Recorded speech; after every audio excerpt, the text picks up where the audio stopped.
Hello! Hello! So today we're going to review the Lenormand de Paris.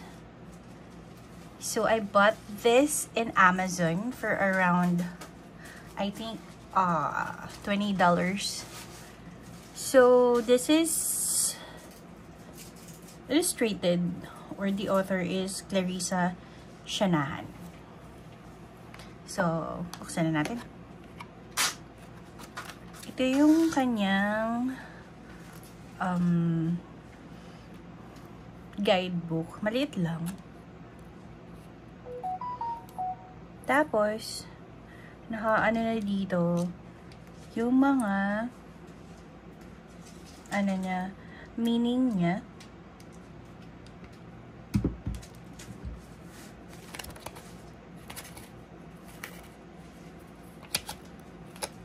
Meron din siyang as subject.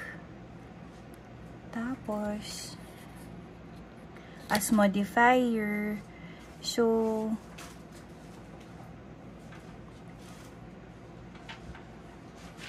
ayan, nakalagay din siya. Kung sa playing cards, ano siya, 9 of hearts siya. Ayan, nakalagay din siya. Ayan. So, per card, meron siyang isang page siya dito. Per card. Tapos, dito yung meaning. Ayan.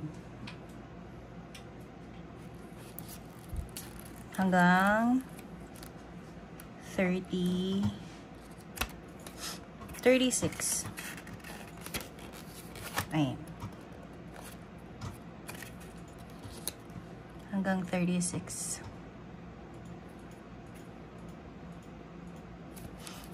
Proceed na tayo sa card.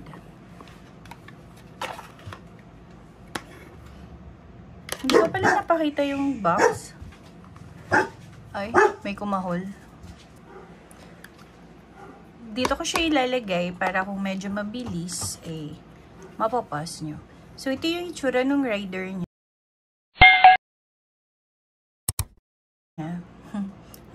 Naka-ride siya sa scooter. Clover. Ship. House. Tree. Clouds. Snake. Coffin. Bouquet.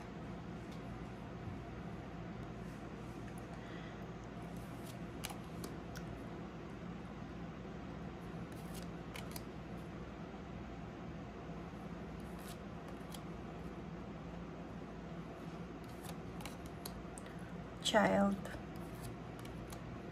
Fox. Bear.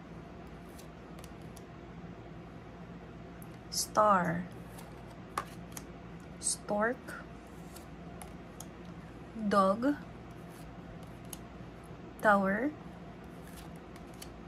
Garden. Mountain. Crossroads. Mice. Heart. Ring. Book.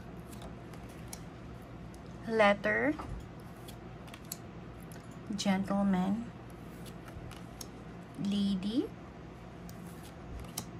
Lily. Sun.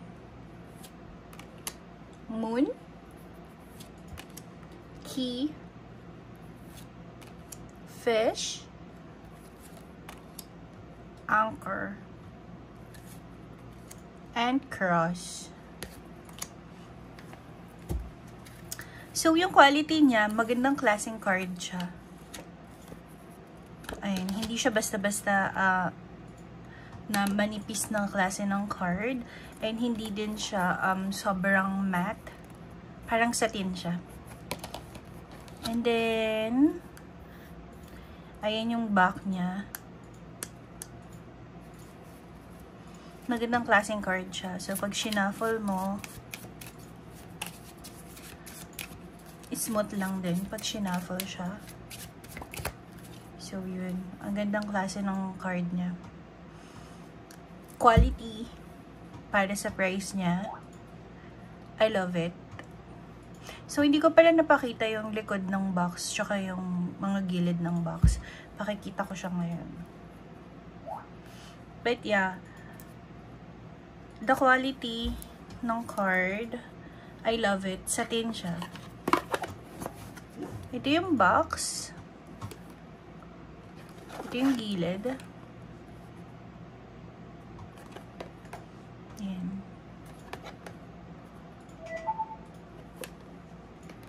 Other side.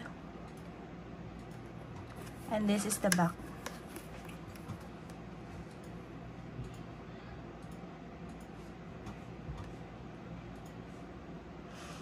Alright, so if you have any tarot in mind, Lenormand or Oracle, so just let me know.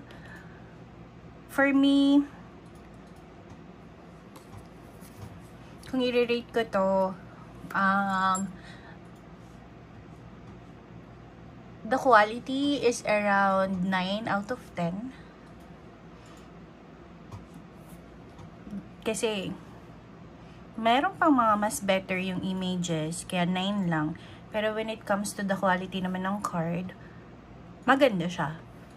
Tapos yung instructions niya, ang daming meaning. So, kung baguhan ka, marami ko matututunan with the instructions. So, yun lang. See you in my next video. Bye!